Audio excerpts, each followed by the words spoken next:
Today I want us to talk about the dealing range theory, and the pair in action today is Gbpusd. Now, why are we talking about the dealing range theory?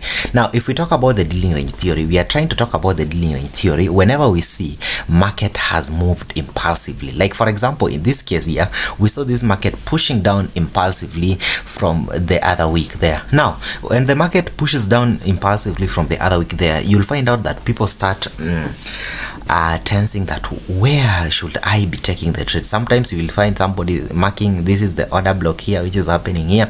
Another person marks this fair value gap here. Again, you can see there's also another fair value gap which is here. Now somebody might be mixed up and saying, now which is the best and the direct point of interest where I'm supposed to take the trade. That is the reason why now we are in this video. Now if we talk about the dealing range theory, we are trying just to talk about the dealing range levels. Now the first thing which we need to notice first, the first thing, whenever you are taking trades using the dealing range, you need to look where is the market pushing to. So if we try to take down to our weekly daily chart, there is something here which you can see.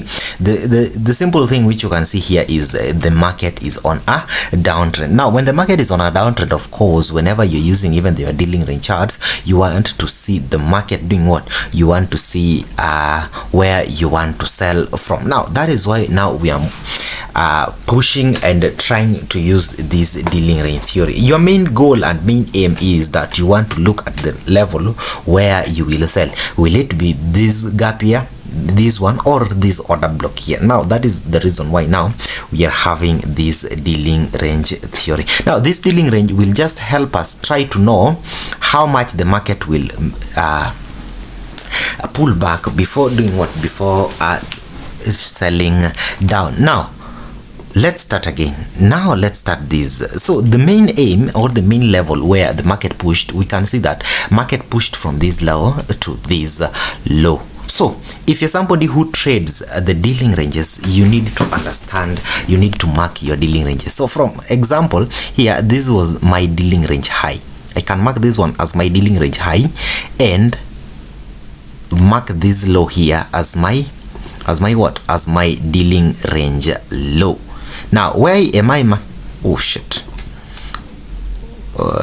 little bit. Okay, why am I marking this dealing range low? Because this is where I saw the market doing what? This is where I saw the market pushing down to before market doing what? Before market making any other major reactions in the market. Now what will help me in having the dealing ranges? I'll use my Fibonacci. Like as per now, you can see this is my fib level. So I'll just mark from the low of the move, the entire move, to the high of that entire move. Now if you want to set your Fibonacci the same way like this, these are the settings of my Fibonacci here. You can see this is 1 0 0.25, and I've unchecked each and everything which is there. Now you can just go on and do the same thing. Now so this is my dealing ranges. These are my dealing ranges. This is my dealing range high, which is the 100%, and this is the 0%. Now according to the law of premium and discount, we know that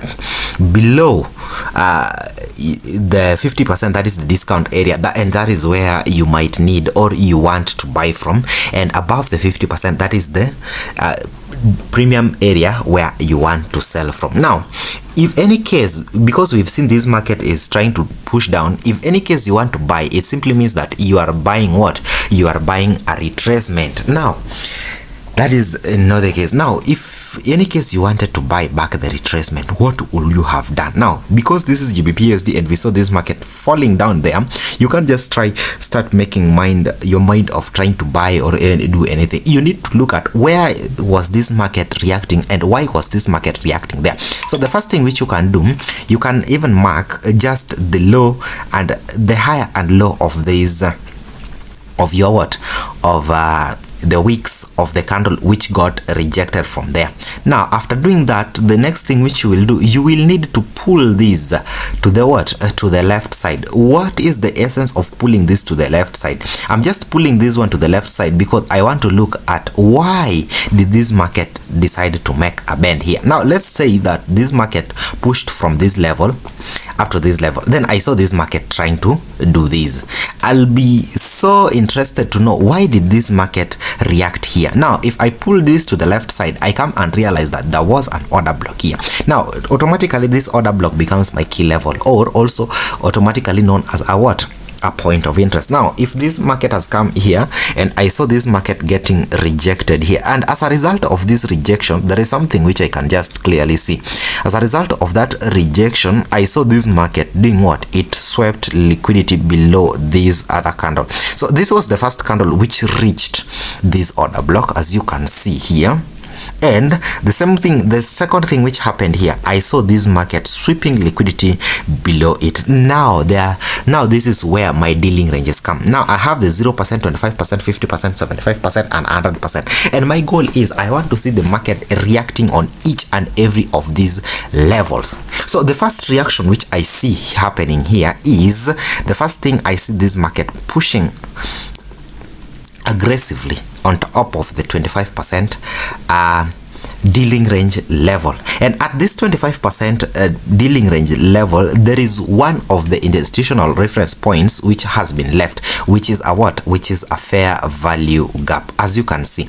Yes, and from this fair value gap, there is something which you can see. You could see the market, after market displaced higher, market reacted on the 50% level, as you can see, and sold, came back to the below 25%, then pushed again higher above the 50%. And again, I want you to realize that after market pushed above the 50% and it pushed aggressively, which you can see again, market came back, retested that 50% level again, the same way it retested the 25% level, then pushed above, pushed to the 75% level. And again, after pushing at this 75% level, we saw this market coming back again at the 50% and trying to react about here. Before now, we charge our fully to come and take out these 0%. Why am I so confident that this market needs to take out this 0%? This is simply because from our daily chart, we saw that the market is automatically on a downtrend, but this was just an imbalance or inefficiency which was created in the market just because of the high impulsive moves which occurred in the market. So what you need to understand is that each and every time you see an inefficiency or an imbalance which occurs in the market aggressively like that, that one calls for the dealing range theory, or also the use of Fibonacci. Why are we using the Fibonacci? We are also applying the rule of premium and discount, and this one is going to help us know how to capture and know where the market is most likely to react from. So let's say if you're somebody who was you wanted actually to buy maybe from this down here to the point there. Now according to my strategy, what I'll be using is, after the market has swept the low here, the next thing which I could do is I could wait for what? I could make my what? I could mark my CISD level. Now from this CISD level, you could realize the market came down here, and of course that was where I could take my long. Now taking my long from here, my stop loss could have been just below this low here, and of course I could target first, I could target the 50% level. If I'm somebody, if I want to be that conservative, I will have targeted the 50% level. But if I know that I want to exhaust each and everything in the dealing range levels, then I could have targeted the 75% level. And what happened? Yes, even though the market went, yes, market maneuvered all around. The reason why the market was maneuvering here is for certain people or even the day traders to make sure that you are taking your trades from these levels and above there. So after market arrived here, you could see above the 75% level, the market is aligning with what? It is aligning with this order block. This order block, of course, is one of the best points where somebody could take their trades again, and by this point, taking your trade from this point and putting your stop loss just above here. Why are we taking the trade from here? We're just taking the trade from here because this is the level. You can see the market has shown the intents of pushing down and also leaving for us this another order block inside our order block there. That one gives us the best entry model, and now we need to target the low, which is the 0% low. Now this one is just what the dealing range levels, which will help us now to understand whatever is happening whenever the market moves abruptly and leaves these huge move.